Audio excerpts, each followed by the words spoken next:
Olha, a discussão sobre aborto é considerada uma das mais complexas no mundo todo. Ela envolve questões políticas, sociais, morais, científicas, religiosas.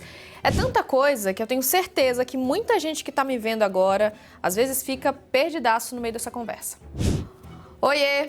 Eu sou Carol Prado, jornalista do G1, e recentemente uma decisão da Suprema Corte dos Estados Unidos e casos que aconteceram aqui no Brasil colocaram o aborto no centro das discussões.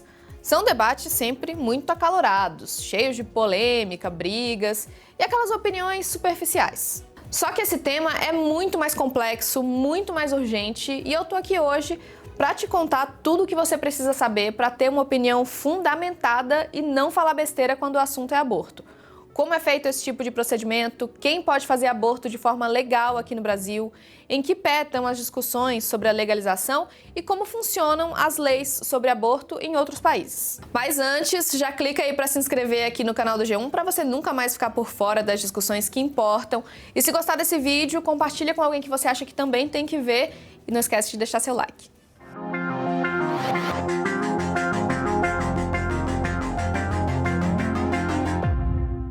Bom, você já deve ter ouvido falar que aqui no Brasil o aborto pode ser feito de forma legal e gratuita pelo SUS em 3 situações. Quando tem risco de vida para a gestante, quando o feto é diagnosticado com anencefalia, que é uma má formação do encéfalo, ou quando a gravidez é resultado de um estupro. Por exemplo, no caso da menina de 11 anos que foi estuprada, ficou grávida e foi impedida de interromper a gestação por uma juíza de Santa Catarina. Esse caso gerou muita revolta, afinal o aborto era um direito da menina e ela nem precisava de autorização judicial para isso. De acordo com a lei, as vítimas de estupro que quiserem fazer um aborto só precisam ir ao hospital e relatar para os médicos o que aconteceu. Não precisa de boletim de ocorrência, de exame, de laudo do IML, nada disso.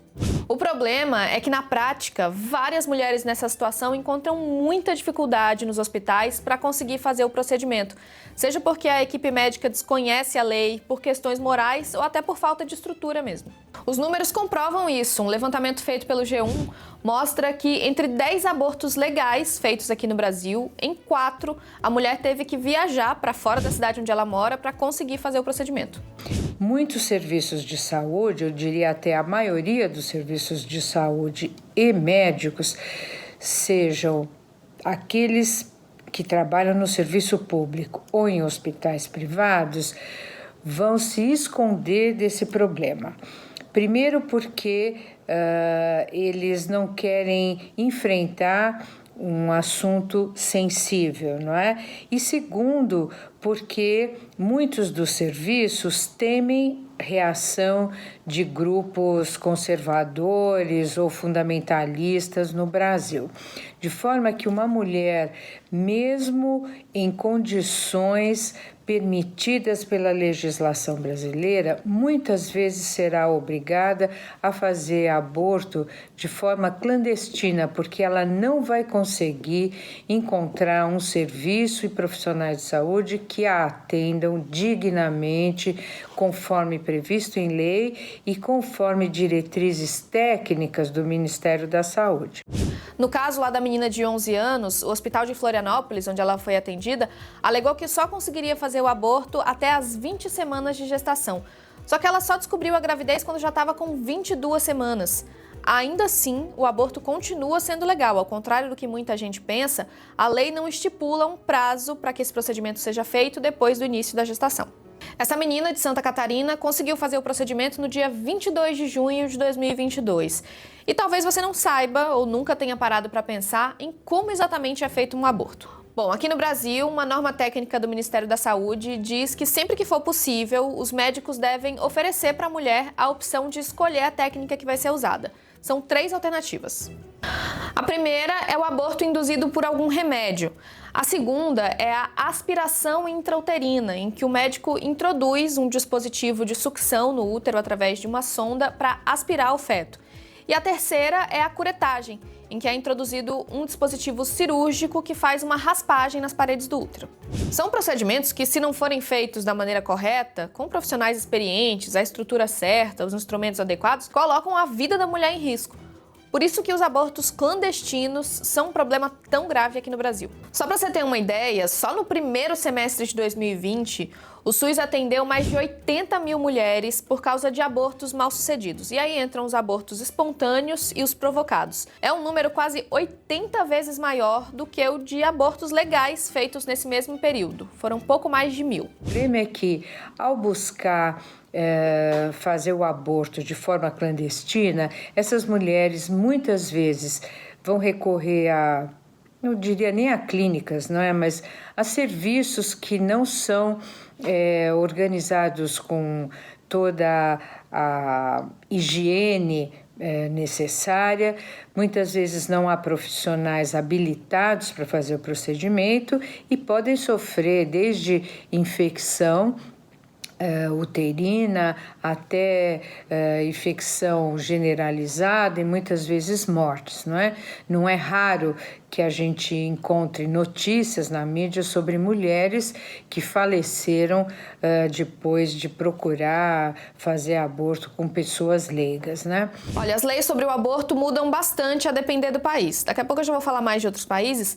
Antes, eu tenho que contar a treta dos Estados Unidos. Lá existia uma decisão da Suprema Corte, que é tipo um STF americano, que garantia o direito ao aborto no país inteiro. Essa decisão foi dada em 1973 e ela permitia que as mulheres interrompessem a gravidez em qualquer situação antes que o feto tivesse condições de sobreviver fora do útero, mais ou menos até a 28ª semana de gestação. Só que no dia 24 de junho de 2022, a Suprema Corte, que ficou com maioria conservadora no governo de Donald Trump, decidiu derrubar esse entendimento. Isso significa que o aborto passou a ser ilegal nos Estados Unidos? Não.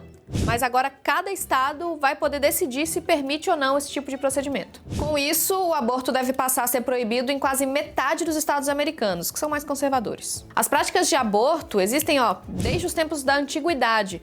Os estudos históricos indicam que em Roma e na Grécia Antiga, elas eram vistas como comuns, mesmo essas sociedades sendo extremamente machistas. Nessa época, segundo os historiadores, o aborto era muito associado a gestações que aconteciam em relações fora dos casamentos.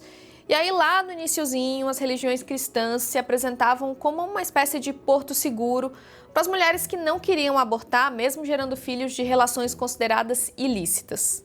Só que o tempo passou, o cristianismo foi se aproximando dos governos, ganhando cada vez mais poder, ao mesmo tempo em que se consolidou o domínio dos homens na sociedade, o famoso patriarcado. Assim, essa visão contrária ao aborto foi se tornando preponderante, sempre sustentada naquela ideia de quando afinal começa a vida humana. Um debate que nunca teve consenso entre a ciência, a justiça e a religião. Com base nisso, essas práticas ficaram estigmatizadas e acabaram proibidas em vários lugares. Só que nos últimos 25 anos, mais de 50 países mudaram a legislação para facilitar o acesso ao aborto. Hoje, a prática continua proibida em mais de 20 países, principalmente na África e aqui na América Latina. Alguns países têm regras mega restritas. Em El Salvador, por exemplo, é proibido abortar em qualquer situação, mesmo nos casos de risco para a vida da mãe, e a pena pode chegar a 8 anos de prisão. E tem outros lugares que estão mudando essa visão. Entre os países latinos, Colômbia, Chile, Argentina e México tiveram recentemente decisões a favor do direito ao aborto. Já o Brasil ainda é um país conservador nesse assunto, mas tem sinais de que essa mentalidade está mudando. Uma pesquisa da Datafolha feita em maio de 2022 mostrou que 8% dos brasileiros acham que a interrupção da gravidez deveria ser permitida em qualquer situação. Já 18% acreditam que ela deveria ser permitida em mais situações do que é hoje. E 39% dizem que a lei deve continuar como está. Ao mesmo tempo, desde 2018, caiu de 41% para 32% a parcela dos brasileiros que acham que o aborto deveria ser proibido em qualquer situação. E você, o que você acha? Comenta aí que eu quero saber. Eu espero que esse vídeo tenha te ajudado a formar uma opinião mais embasada sobre esse assunto que é tão complexo.